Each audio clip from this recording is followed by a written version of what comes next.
바로 풀어보겠습니다. 자, 이 문제의 구성은 첫 회 같은 경우는 기출의 역순으로 문제를 넣어놨습니다. 우리가 뭐 많이 봐오던 또 형태일 거고요. 그래서 이 경우는 2015년까지 들어있는데 다 들어있는 건 아니고 최근에 어떻게 묻고 있는가, 최근의 경향은 어떠한가, 또 경향을 또 알아보는, 또 그들이 최근에 원하는 이 시험 제도가 바뀐 후에 2014학년도 시험 제도가 바뀌었으니까 서답형으로 어떤 방식으로 출제자들이 문제를 묻고 있는가를 조금 집중하라는 의도로 최근의 문제들을 먼저 실어놨다, 이렇게 이해하시면 되겠습니다. 자, 가보죠. 1번 문제부터 가보겠습니다. 바로 작년에 출제되었던 기출 문제고요. 이런 문제들은 그대로 노출을 시켰습니다. 징검다리 없이. 1번 작품은 백석의 고향이다.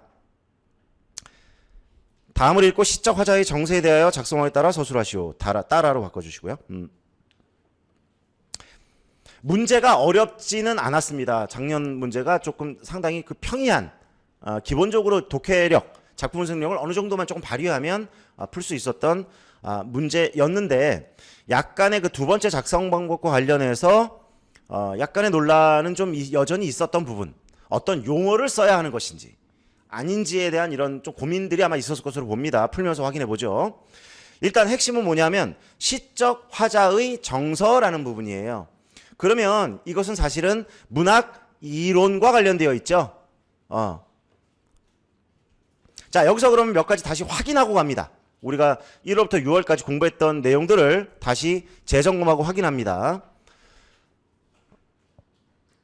시의 화자라고 하는 부분은 우리가 작품을 바라보는 관점이 있다는 거 알고 있죠. 여러 형태로.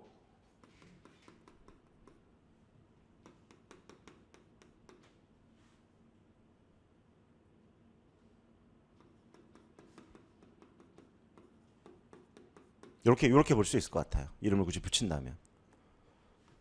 반영, 표현, 수용 또는 효용. 얘는 뭐라고 부르죠? 구조 또는 뭐 절대론이라고 부르죠. 그럼 이제 시의 화자라는 말이 나왔다는 건 일단 기본적으로 바로 작품을 구성하는 요소라고 말할 수 있죠. 요소. 그럼 시의 경우는 화자, 가장 기본적인 거니까. 그죠? 화자에 대한 질문. 그 다음에 시어. 우리가 항상 그 중학교 때부터 배웠던 거 있잖아요. 그 얘기하는 거야. 시어. 그죠? 화자, 뭐 제목, 시어, 구와 절의 의미, 그 다음에 이런 화자, 그 다음에 운율, 표현, 우리가 뭐 비유, 변화, 강조법이라고 말하는 것들 있죠. 그런 것들을 위주로 내용을 파악하는 걸 말하는 거죠. 그 얘기를 하는 건 시적 화자의 정서라는 건 사실은 여기에 속할 것이다. 여기에 속할 수 있다. 더 많은 걸 원하지는 않는다는 거다. 딱 벌써 제안을 해주고 있다. 그걸 이해하시면 되겠고요. 또 하나 확인하고 가죠. 그러면 화자라는 이름을 등장했을 때, 화자라는 용어, 시의 이제 요소가 등장했을 때 우리 머릿속에 빨리 떠올라야 되는 것. 우리가 1월부터 연습해 왔던 겁니다. 뭐죠? 화자는 누구냐? 이제 적용하는 거야. 실제 문제, 이제 실제로 볼 때 화자의 처지는, 그렇죠? 그 다음에 화자의 정서는. 그게 기본적인 질문이었잖아요. 제가 1월 달부터 계속 강조했던 거. 화자, 넌 누구야? 넌 어떤 처지에 있어? 너의 정서는 어때? 이게 시를 읽을 때, 절대론적으로 읽을 때 가장 기본적인 질문이다. 그러면 지금 여러분들 이런 문제를 풀 때에도, 이런 작품을 분석한다는 마음을 먹을 때에도 그 질문을 던지는가라는 거예요. 우리는 인터뷰어란 말이야. 인터뷰어. 시인이 화자를 동원해서 뭔가 우리에게 이야기를 해주고 있어. 근데 우리 면담하기 시험 문제 나왔지만 질문 준비하잖아요. 면담 질문 준비가 가장 큰 거 아닙니까? 근데 질문 없이 들어가서 마구잡이로 본단 말이야. 이거 잘 안 보이니까 그냥 해설 펼쳐놓고 이런 내용이구나. 안 된다는 얘기야. 그렇게 하면 1월부터 안 된다고 말씀드렸죠. 이제 그걸 또 다시 정비하고 점검해라. 나오니까 시험 문제. 묻고 있는 대로 해야죠. 사고를. 시 공부 어떻게 하지라는 할 때는 정말 많아. 복잡하고 많이 막 복잡하게 만들면 단순화시키면 화자는 누구야? 넌 누구냐? 이렇게 질문하는 거야. 넌 어떤 처지에 있어? 너는 어떤 정서를 가지고 있냐? 이 질문만은 놓치지 말아라. 그러면 이때 또 이제 궁금한 건 이런 거예요. 또 약간의 좀 더 들어가면 화자 너는 어떤 처지에 있어? 이 말을 좀 다른 말로 하면 화자의 상황이라고 말했습니다. 화자의 상황. 화자야 너는 어떤 상황에 있어? 라고 물을 때 거기서 우리가 이제 촉수를 꺼내고 어떤 상황이 있냐고만 물으면 조금 안 찾아져. 그러면 쉽게 찾을 수 있는 방법이 지금 네가 있는 시간은 언제야? 넌 어디에 있어? 이 질문을 던져야지 시가 답을 준다는 얘기라고요. 그냥 읽는다고 답을 주지 않는다 절대로. 자꾸 공전하게 돼. 그러면 자꾸 읽기가 벌써 시 자체가 어렵다고 느껴지는 있는 상태에서 질문도 없이 들어가면 자꾸 시가 공전됩니다. 그러니까 자꾸 답답하고 시간은 오래 걸리고 그러니까 바로 해설이나 자습서에 손이 가는 거야. 근데 그런 방식으로는 성공할 수 없다. 성공이 불가능하다. 조금은 도움을 받겠지만 지금 몇 가지 팁 다시 드렸습니다. 그 방식대로 읽고 질문을 던져라. 오케이? 그 다음에 여기서 말하는 정서. 정서라는 말을 제가 화자의 정서라는 말이 추상적인 용어야 이게. 이거를 구체화된 형상화된 언어로 바꿔줘야 돼. 바꿔줘. 교체해줘야지 머릿속에 확 떠올라. 확 온단 말이야. 뭐로 바꿔주라 그랬죠? 화자의 정서라는 게 추상적인 개념이란 말이야. 이걸 형상화된 개념, 단어로 바꿔줘야 돼. 뭐로 바꾸면 될까요? 자, 초성 퀴즈 갑시다. 오랜만에. 몇 주 됐잖아. 몇 주 안 했잖아. 우리 여기서. 자, 두 글자입니다. 기역, 지읒. 그렇지. 이렇게 훌륭해. 이런 방식을 뭐라 합니까? 이런 것을 제인이라고 그러죠. 뭔가 단서를 주고 여러분이 기억을 끌어내는. 네 감정 지금 어때? 이렇게 묻는 거랑 같다고요. 이게 더 느껴지냐고요. 항상 합리적으로 그렇구나. 아 이렇게 하는 게 맞구나라는 게 있어. 아하가 있어야 된다고. 아하 경험. 그냥 다 외우는 거야. 무슨 이 공부에 무슨 아하 경험이 필요? 아니요. 절대적으로 필요하다 그것이. 그 아하 경험이 자꾸 쌓여야 성장한다. 그런데 이제 우리가 그 문학교육 시간에도 말을 했지만 감정이라는 것이 그럼 정서하고 똑같으냐? 똑같진 않다고 말씀드렸어요. 똑같으면 그냥 감정이라고 했겠죠.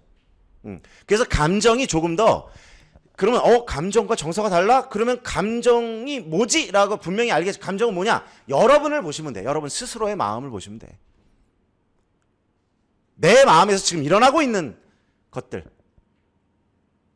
그죠? 여러분들 그냥 정말 오늘 너무 멋지고 정말 너무 훌륭하고 정말 눈이 반짝반짝하고 정말 여러분 다 성공했어. 이런 말 들으면 어때요? 진짜? 이런 말 들다가 이런 멍청한 것들. 정신머리 빠진 것들. 이러면 어때요? 저게 그때 나오는 감정. 상당히 본능적이야. 멋있게 포장할 거 없어. 내 감정을 보면 돼.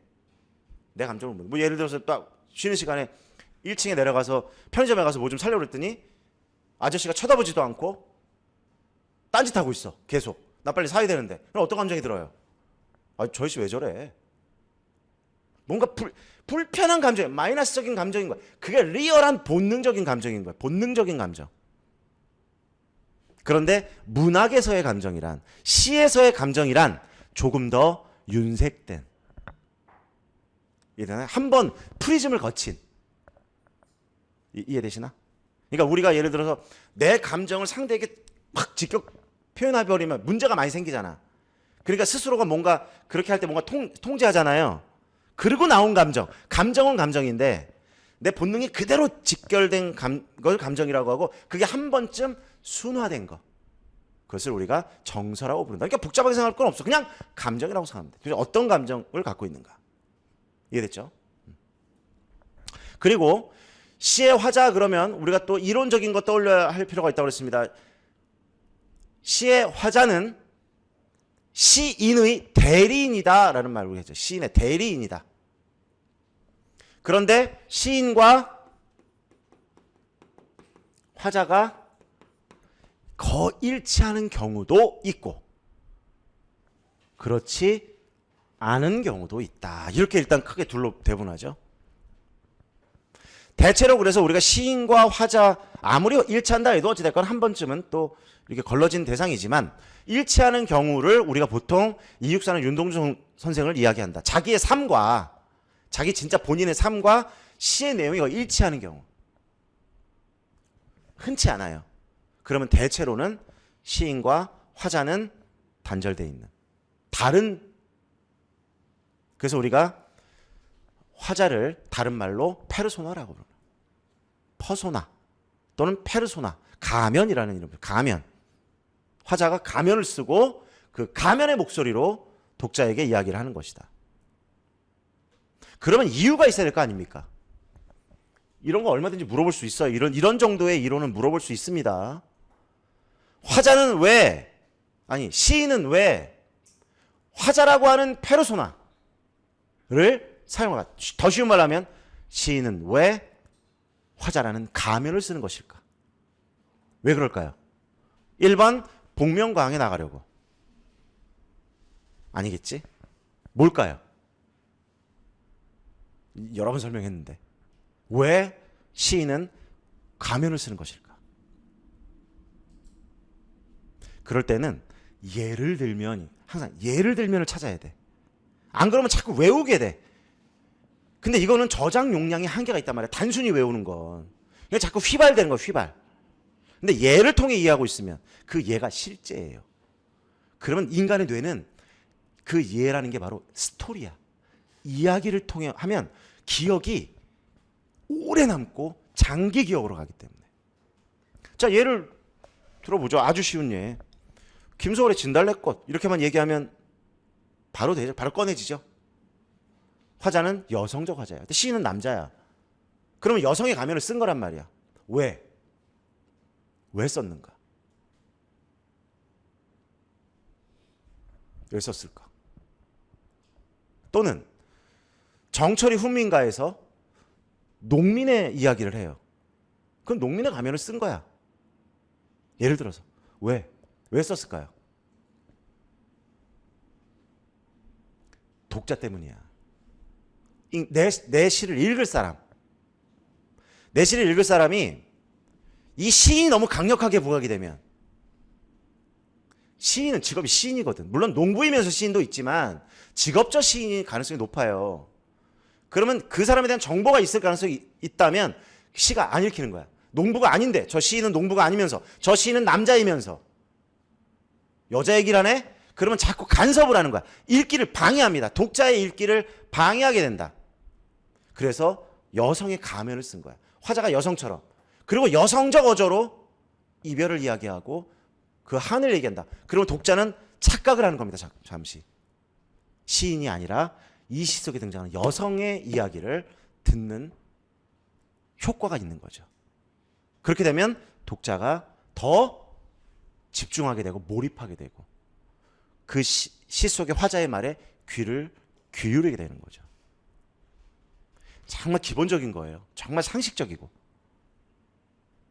이렇게 예를 들어서 이해를 좀 해두면 되게 가장 기본적인 거. 자, 그걸 묻진 않았지만, 그렇게 묻진 않았지만 그래도 화자에 대한 관련된 거 한번 간단하게 언급하고 갑니다. 자, 그렇지만 이렇게 거창하고 멋있게 시의 화자의 정서라고 말했지만 결국은 정서를 찾으려면 뭘 할 수 있어야 되죠? 독해하지 못하면, 분석하지 못하면 말짱 꽝이야. 이거 이론 다 알고 있으면 뭐합니까? 이거 이론 딸딸딸딸 외워갖고 막 언제나 딱 쓸 수, 물론 필요해. 근데 그걸 알고 있다고 정서가 바로 찾아지는 게 아니다라는 거야. 근데 어떤 친구들은 나는 아무래도 화자의 정서를 못 찾겠어. 도대체 어떤 이론서를 보면 될까? 아니요. 작품을 읽어라. 그게 본질입니다. 자, 작성 방법을 보겠습니다. 대비되는 시적 공간을 제시하고 이를 화자의 정서와 연결적 각각 서술할 것. 두 번째, 화자와 의원의 정서 교감을 일으키는 소통 방식 두 가지를 작품 속 어구로 활용해 서술할 것. 뭐 큰 어려움이 없었을 거라고 생각하기 때문에 간단하게만 뭐 한 번만 빠르게 보겠습니다. 자, 볼게요. 나는 북관에 혼자 누워서 어느 아침 의원을 배웠다. 북관이 어디입니까? 북관은 어디일까요?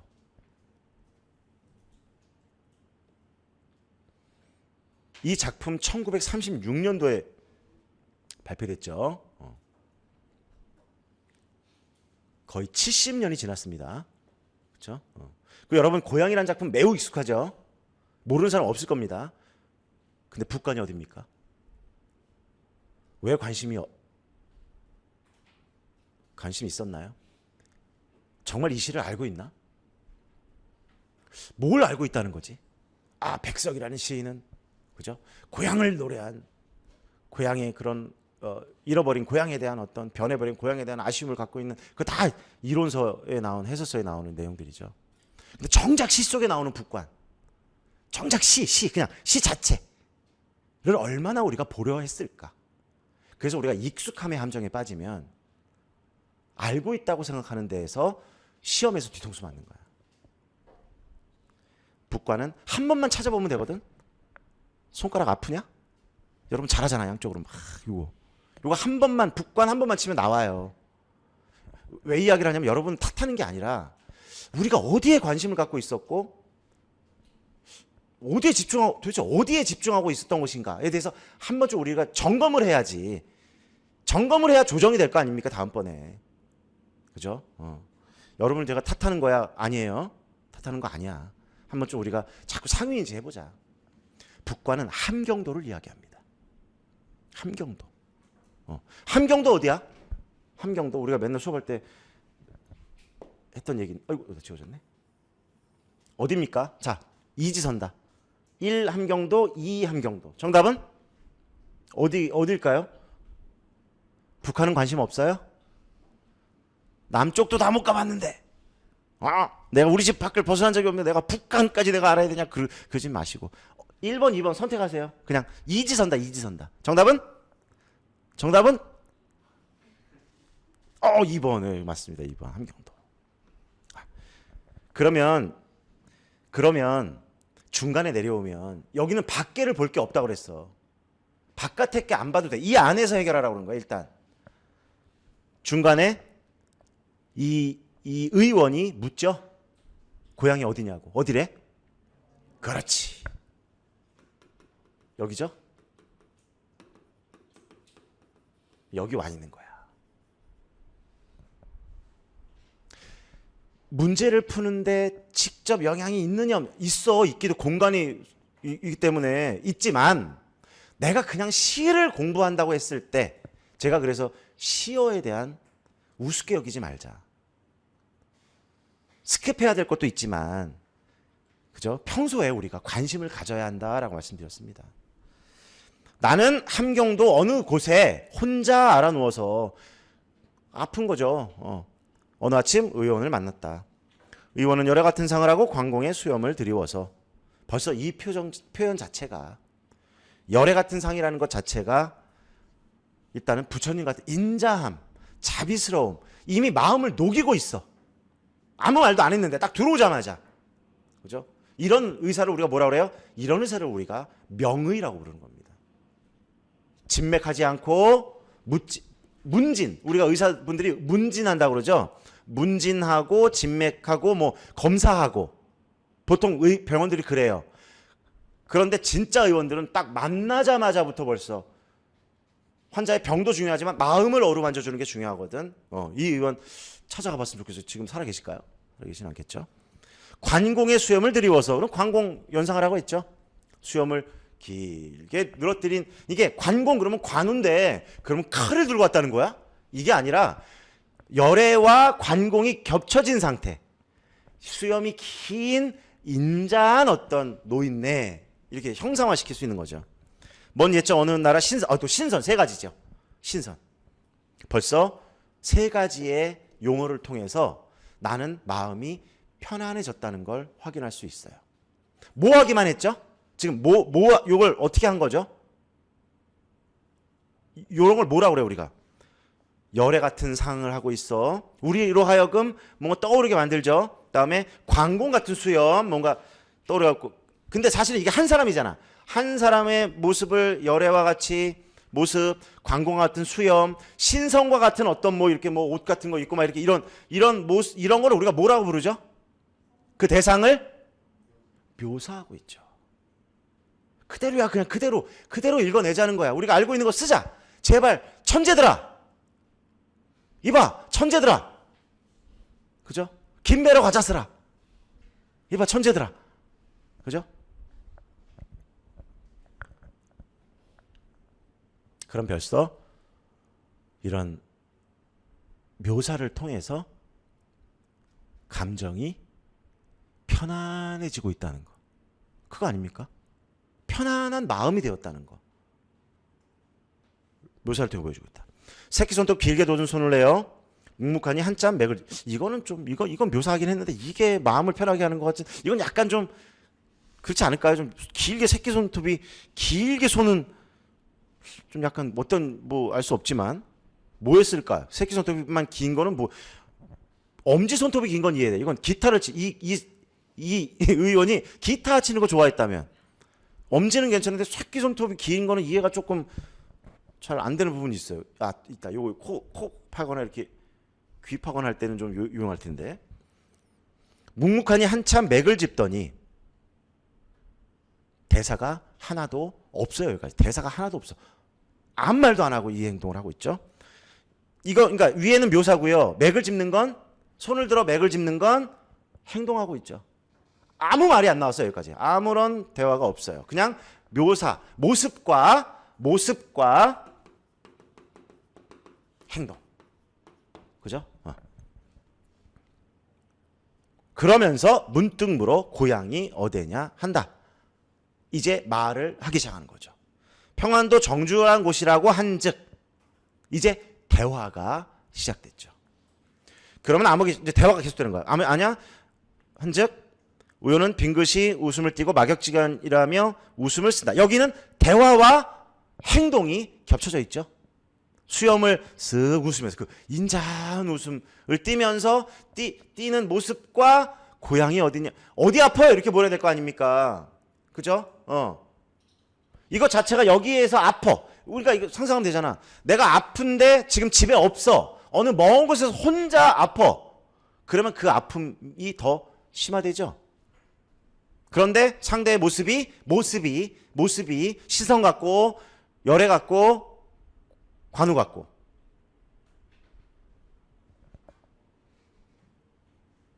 그리고 어디 아파라고 묻는 게 아니라 마치 내가 타향에 있는 것을 아는 듯이 고향이 어딥니까? 이렇게 했겠죠. 그죠? 어딥니까는 약간 이쪽이고 함경도는 고향이 어댐동 약간 이런 식으로 약간 둘이가 다르대. 평안도하고. 자, 나는 아버지로 계속 대화. 의원은 또다시 넌지시 웃고, 자, 왔다 갔다 하고 있잖아요. 그죠? 어떤 그냥 그 모습 자체가 편안함을 주고, 그죠? 말없이 맥을 짚는 행동, 그리고 대화, 어디 사냐고 묻고 서로 대화 나누는 거, 그리고 또 웃는 모습, 그리고 넌지시, 그러니까 웃는 모습 또는 웃는 행동, 그 다음에 넌지시 맥을 짚는 행동, 그죠? 그거로 끝나죠. 손길이 따스하고 부드러워 고향도 아버지 친구도 다 있었다. 이 내용 자체에 있는 거야. 무슨 엄청난 용어가 필요한 게 아니라 어떤 행동을 통해서 보여주고 있군. 어떤 질문을 통해서 대화하면서 뭔가가 보여지는군. 그리고 대화와 행동이 겹쳐 나오면서 뭔가 어떤 감정을 불러일으키는군. 오케이. 자, 첫 번째부터 오죠. 대비되는 시적 공간을 제시하고 이를 화자의 정서와 연결져 각각 서술해. 너무 쉽죠. 쉬웠죠 사실은. 어딥니까? 요게 정답이라고 말할 수는 없어요. 그러나 이걸 함경도라고 풀으려고 말 안 했으니까 어디 있다? 북관. 공간. 대비되는 공간 북관. 그 다음에 정주. 이게 사실은 가장 정확하죠. 그러나 또는 북관 그리고 고향 찾아 쓰라고 했기 때문에. 다른 걸 쓰면 안 돼요. 타양 이런 건 안 돼. 근데 고향이란 단어가 있습니다. 평안도 정주도 괜찮아. 있는 내용이고 그게 자기 고향이라고 했기 때문에 북관 정확한 것은 정주, 평안도 정주. 이게 가장 정확한 것이고 북관 또는 고향도 제시문 안에 있기 때문에 가능하다라고 볼 수 있을 것 같아요. 자, 그럼 그 제시하고 이를 화자의 정서와 연결지어라는 건 각각이라고 말했기 때문에 그러면 북관에서는 어떤 느낌? 정주에 대해서는 어떤 느낌? 그냥 그대로 감정을 쓰라는 거죠. 그럼 여기 있는 단어도 확인할 수 있잖아요. 바로 정주 또는 고향하면 어떤 정서와 연결되어 있다? 바로 따뜻함. 그대로 있잖아요. 그곳이 아버지가 계시고, 그죠? 내 고향인 그곳.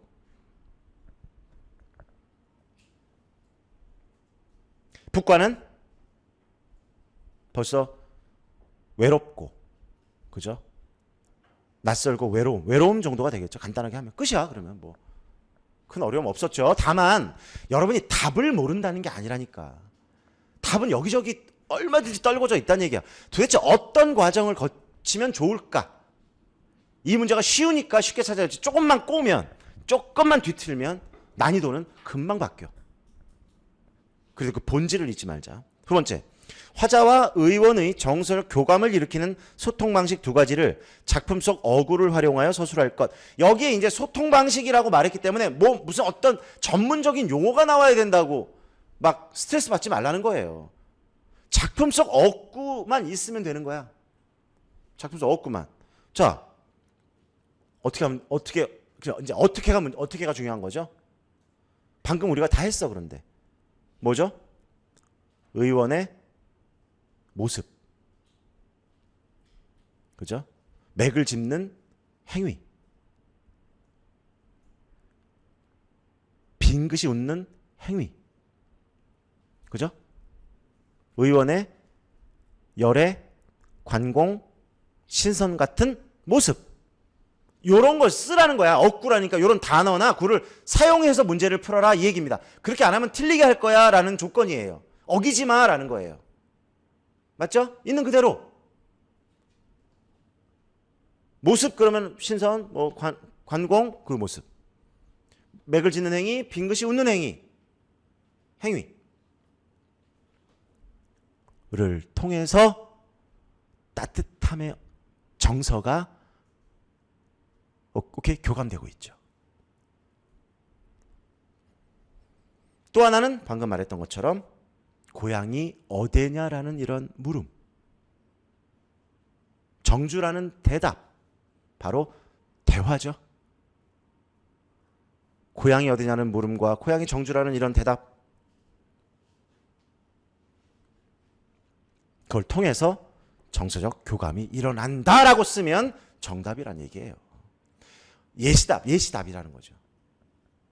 알겠습니까? 스트레스 받지 말라는 거야. 여기에 무슨 언어적인 걸 썼고 그때 생각 안 나면 어떻게 할 거냐고요. 시험장에서. 그것만 답이라면 아니라니까. 알겠습니까? 시험장 안에서 해결할 수 있다는 거야. 상식적으로. 이해됐죠? 그렇게 이해를 좀 해주시면 되겠습니다.